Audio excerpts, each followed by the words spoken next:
உலக மக்கள் எல்லோருக்கும் வணக்கம். இது உங்கள் அம்பிகை ஜோதிடம். நான் உங்கள் ஜி கோபால் பேசுகிறேன். இன்னைக்கு நவகிரகங்களின் வரிசையில் செவ்வாய் பகவானுடைய பெயர்ச்சி எப்படி இருக்கிறது அப்படிங்கிறத நாம பார்க்க போறோம். இந்த செவ்வாய் பகவான் ஆப்பட்டது மேச ராசியிலிருந்து பெயர்ச்சியாகி ரிஷப ராசிக்கு வர்றாங்க. ஜூலை 12ஆம் தேதி ஈவினிங் 6:15 இந்த பயிற்சி நடைபெறுகிறது. ஆகஸ்ட் மாதம் 26ஆம் தேதி வரைக்கும் இந்த செவ்வாய் பகவானுடைய பயிற்சி 44 நாட்கள். அப்ப இந்த செவ்வாய் பகவானுடைய பயிற்சி ஆகப்பட்டது மகர ராசிக்காரங்களுக்கு எப்படி இருக்கும் அதை பத்தி தான் இந்த வீடியோல நம்ம பார்க்க போறோம். இப்போ மகர ராசிக்காரங்களுக்கு நான் நிறைய பதிவுகள் போட்டிருக்கிறேன். மாத பலன், கிரக பெயர்ச்சி பலன், கூட்டு கிரக பலன்கள் எல்லாத்தையுமே ஆராய்ச்சி பண்ணி கணிச்சு போட்டிருக்கிறோம். அவங்களும் என்னுடைய பதிவு பார்த்துருக்குறாங்க, லைக் பண்ணியிருக்கிறாங்க, சப்ஸ்கிரைப் பண்ணியிருக்கிறாங்க. அவங்க எல்லாத்துக்கும் என்னுடைய மனமார்ந்த நன்றிகள். இது போக ஒரு சிலர் பார்க்குறாங்க, ஏதாவது ஞாபக மறதியினாலேயோ ஏதோ ஒரு காரணத்தினால சப்ஸ்கிரைப் பண்ணாமல் போயிடுறாங்க. அவங்களும் சப்ஸ்கிரைப் பண்ணால் இன்னும் நல்லா இருக்கும், பண்ணுங்க. இப்போ அந்த மகர ராசியுடைய பலனை பார்க்கலாம்.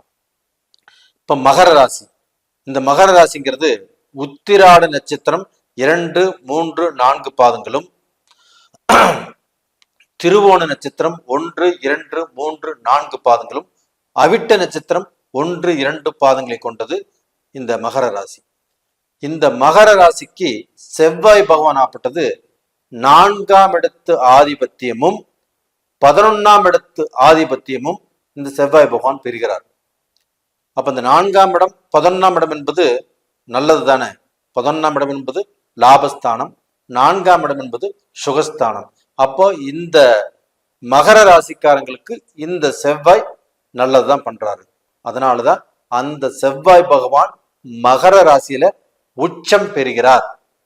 அப்ப அந்த செவ்வாய் பகவானுடைய பெயர்ச்சி மகர ராசிக்காரங்களுக்கு நல்லதா கெட்டதான்னா, இப்ப நடந்திருக்கிற பயிற்சி சூப்பர், ரொம்பவுமே நல்லது. காரணம் என்னன்னா, இந்த 4ஆம் இடத்திலிருந்து இந்த செவ்வாய் பகவான் பெயர்ச்சியாகி 5ஆம் இடத்துக்கு வருவதே யோகம். 5ஆம் இடத்துக்கு வந்து அது 11ஆம் இடத்தை பார்ப்பது 2வது யோகம். அப்ப டோட்டலா பாத்தீங்கன்னா இந்த செவ்வாய் பகவானுடைய பெயர்ச்சி மகர ராசிக்காரங்களுக்கு கடும் சோதனைகள் இருந்தவங்களுக்கு, கடுமையான பிரச்சனைகள் இருக்கிறவங்களுக்கு கண்டிப்பாக இந்த செவ்வாய் பகவான் இரத்தகாரகன், பூமிகாரகன், சகோதரகாரகன். அப்ப சகோதரனால நல்லது நடக்கலாம். உங்களுக்கு பூமி, அந்த பூமி விற்கிறதோ வாங்குறதோ உருவாக்குறதோ இதன் மூலியமாக நல்லது நடக்கலாம். அதே சமயத்துல பாத்தீங்கன்னா உங்க இந்த ரத்தம் சம்பந்தப்பட்ட விஷயம், அந்த ரத்த ஓட்டம், அந்த வேகம், அந்த விவேகம், நாம நல்லது செய்யலாம் அப்படின்னு உங்களுக்கு தூண்டும். இதனாலையும் கண்டிப்பாக மகர ராசிக்காரங்களுக்கு நல்லது நடக்கும். அது 5ஆம் இடத்துல இந்த செவ்வாய் பகவான் பெயர்ச்சியானது. 5ஆம் இடம் என்பது என்ன?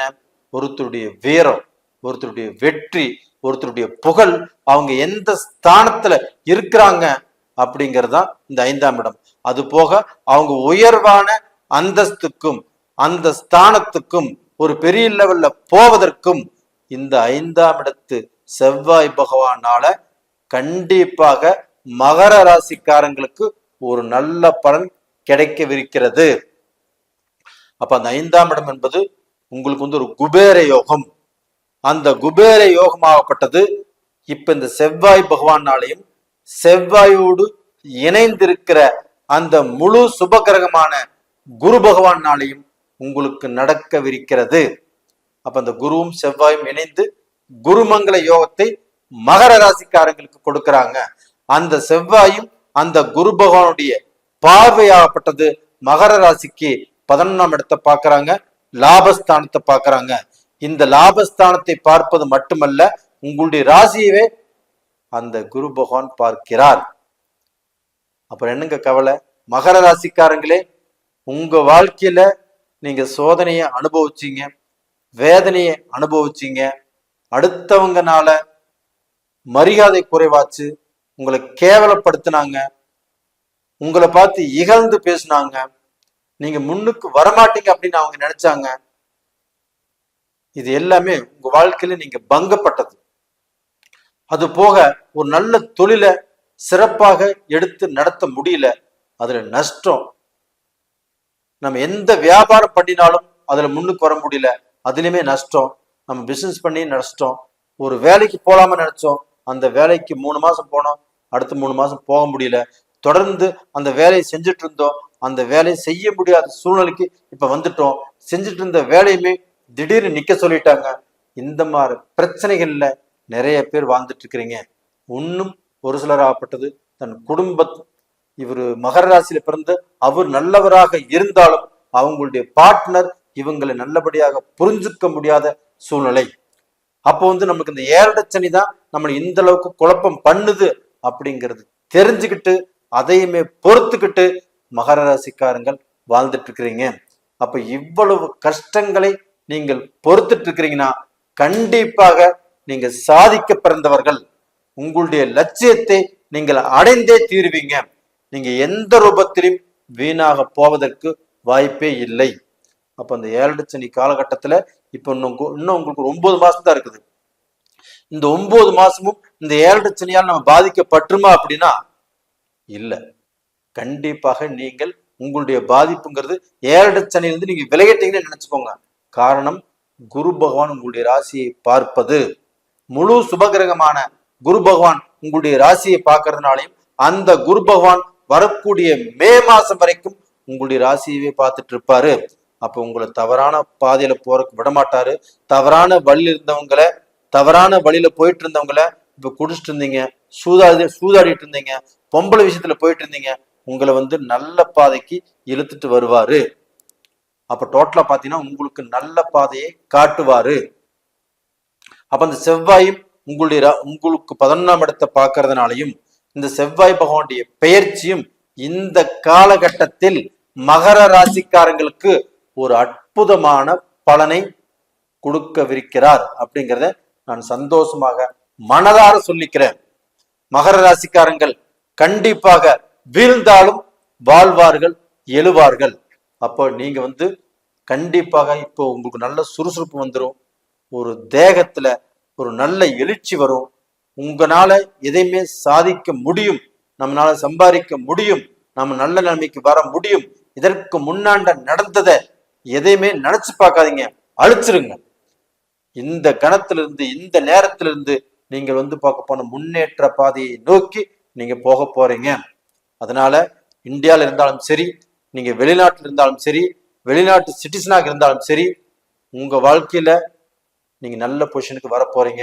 அப்போ Malaysia, Singapore, Canada, Australia, USA, England, இந்த மாதிரி எந்த கண்ட்ரியில இருந்தாலும், இன்னுமே நம்ம நிறைய கண்ட்ரியில் இருக்குது, எல்லாமே சொல்ல தெரியல, எந்த கண்ட்ரியில மகர ராசிக்காரங்கள் வாழ்ந்துட்டு இருந்தாலுமே அவங்களுக்கு இது அற்புதமான ஒரு காலகட்டம். நீங்கள் எழுந்து நின்று நான் கண்டிப்பாக நல்ல பொசிஷனுக்கு வருவேன் அப்படின்னு பார்க்க போனா உங்களுடைய மனசாட்சிக்கு ஒரு தைரியத்தை கொடுத்து நீங்கள் மனதார வாழ போகிறீர்கள். இது போக இதே உத்திராட நட்சத்திரத்துல பிறந்தவங்களாப்பட்டது அவங்க தைரியசாலிகள், அது போக நேர்மையானவர்கள், அது போக அவங்ககிட்ட கொஞ்சம் முன்கோபம் இருக்குது. அப்படிப்பட்டவர்களாப்பட்டது இன்னைக்கு வாழ்க்கையில கொஞ்சம் கஷ்டப்பட்டுட்டாங்க. இந்த 7 சனியாலையும் கஷ்டப்பட்டாங்க. அது போக உத்திராட நட்சத்திரம்னா சூரிய திசையில பிறந்தாங்க, அதுக்கடுத்தது சந்திர திசை, அதுக்கப்புறம் செவ்வாய் திசை, அதுக்கப்புறம் 4ஆம் திசை ராகு தசையாக வந்திருக்கும். அப்ப அந்த 4ஆம் திசை ராகு தசையில கண்டிப்பாக அவங்க எவ்வளவு பெரிய கோடீஸ்வரனாக இருந்தாலும் அந்த திசையில மாட்டிக்கோணும். அப்ப உங்களுடைய நேர்காலம் கண்டிப்பாக பாதிக்கப்படும். நீங்க எப்பேற்பட்ட உயரத்துல இருந்தாலும் கண்டிப்பாக கீழே விழுவீங்க. நல்ல குடும்பம், நல்ல சந்தோஷமாக அந்த குடும்பத்தை நடத்திட்டு இருந்தாலும் அந்த குடும்பத்துல சோதனைகள், பிரச்சனைகள், வேதனைகள் கண்டிப்பாக வந்திருக்கும். கண்டிப்பாக உங்களுடைய ஜென்ம ஜாதகத்தை ஒரு முறை எடுத்து கண்டிப்பாக நீங்க பாருங்க. இப்போ இந்த குரு உங்கள் ராசியை பார்க்கறதுனாலையும், இந்த செவ்வாய் உங்க ராசிக்கு 11ஆம் இடத்தை பார்க்கறதுனாலையும், அந்த செவ்வாய் 5ஆம் இடத்துக்கு வந்ததுனாலையும் இப்போ எல்லா விதமான கஷ்டத்திலிருந்தும் நீங்க தப்பிக்க போறீங்க. இது போக பாத்தீங்கன்னா திருவோண நட்சத்திரம் சந்திர பகவானுடைய நட்சத்திரம். உங்களுடைய ராசிக்கு 7ஆம் இடத்த அதிபதி அந்த சந்திர பகவான். அப்ப அந்த திருவோண நட்சத்திரத்துல பிறந்தவங்களாப்பட்டது எப்பவுமே நல்ல தீர்க்கமானவர்கள், மன உறுதி கொண்டவங்க. ஆனா நீங்க எப்பவுமே ஒருத்தரை சார்ந்து வாழணும் தான் நினைப்பீங்க. அப்படி சார்ந்து வாழ்ந்திருந்தாலும் உங்களால ஒருத்தர் ஒரு நல்ல பொசிஷனுக்கு வந்திருந்தாலும் இன்னைக்கும் உங்களால 10 குடும்பங்கள் வாழ்ந்துட்டு இருக்குது. கண்டிப்பாக தப்பு சொல்ல வரல. அப்படி இருந்தாலும் உங்க வாழ்க்கையில ஒரு நல்ல விடாமுயற்சி இருக்குது, ஒரு லட்சியம் இருக்குது, அதை நீங்க செயல்படுத்தணும்னு நினைக்கிறீங்க. அது எல்லாமே கடந்த காலத்துல தடுங்கலாச்சு, குழப்பமாச்சு, வேதனைப்பட்டீங்க. அப்ப சந்திர திசையில பிறந்தீங்க. அதுக்கப்புறமாப்பட்டது செவ்வாய் திசை, அதுக்கப்புறம் ராகு திசை. அது ராகு திசைக்கு அப்புறம் குரு திசை வந்திருக்கும். இந்த 4ஆம் திசை குரு திசையா வந்திருக்குது. இந்த 4ஆம் திசை யாருக்கு வந்தாலும் அந்த தசை எப்படி இருக்குதுங்கிறத உங்களுடைய ஜாதகத்துல பாத்துக்கோங்க. அப்ப அந்த குரு திசைங்கிறது உங்களை வாழ வைக்கணும். சுபகிரகம் உங்களுக்கு எந்த ஒரு கெடுதலுமே இருக்கக்கூடாது, கஷ்டகாலங்கள் இருக்கக்கூடாது, நல்ல பொசிஷனுக்கு வந்திருக்கணும். ஆனா நீங்க நல்ல பொசிஷன்ல இருந்து கீழே விழக்கூடிய வாய்ப்புகள் வந்தாச்சு. நல்ல குடும்பத்திலிருந்தும் சங்கடம் சலிப்புகள் வந்தாச்சு. உங்களுக்கு எல்லாமே நஷ்டமா இருக்குது, விரயமா இருக்குது. அப்படின்னா உங்க ஜாதகத்துல இப்ப நடக்கக்கூடிய தசை எப்படி இருக்குதுங்கிறது கண்டிப்பாக பார்த்துக்கோங்க. இது போக பாத்தீங்கன்னா அவிட்ட நட்சத்திரம் செவ்வாய் பகவானுடைய நட்சத்திரம். இந்த அவிட்ட நட்சத்திரத்துல பிறந்தவங்களாப்பட்டது தீர்க்கமான குணம் கொண்டவங்கள், மன உறுதி கொண்டவங்கள், கொஞ்சம் முன்கோபம் உடையவர்கள். அவங்க எந்த காரியத்தையுமே விடாப்பிடியாக இருந்து சாதித்து வெற்றி கொள்வதில் வல்லவர்கள். அப்படிப்பட்டவர்களாகப்பட்டது இந்த காலகட்டத்துல ஒரு ஆடு ஆடிட்டாங்க. அதற்கு காரணமாகப்பட்டது 7 சனியும் ஒரு காரணம். அதுபோக செவ்வாய் திசை, ராகு திசை, குரு திசை, சனி திசை. இந்த சனி திசையில் நீங்க மாட்டிட்டு இருப்பீங்க. இந்த சனி திசையில பாத்தீங்கன்னா உங்களுக்கு எடுத்தது எல்லாமே ஏமாற்றம், பெரிய நஷ்டம். எவ்வளவு பெரிய உயரத்தில் இருந்தாலும் கண்டிப்பா கீழே வந்திருப்பீங்க. நல்லா வாழ்ந்த குடும்பங்களும் கஷ்டப்பட்டு இருக்குது. அப்போ அந்த கஷ்டத்துக்கு எல்லாமே விடுதலை இந்த குரு பகவானுடைய பயிற்சியும் இந்த செவ்வாய் பகவானுடைய பயிற்சியும் உங்களுக்கு நல்லா இருக்குது.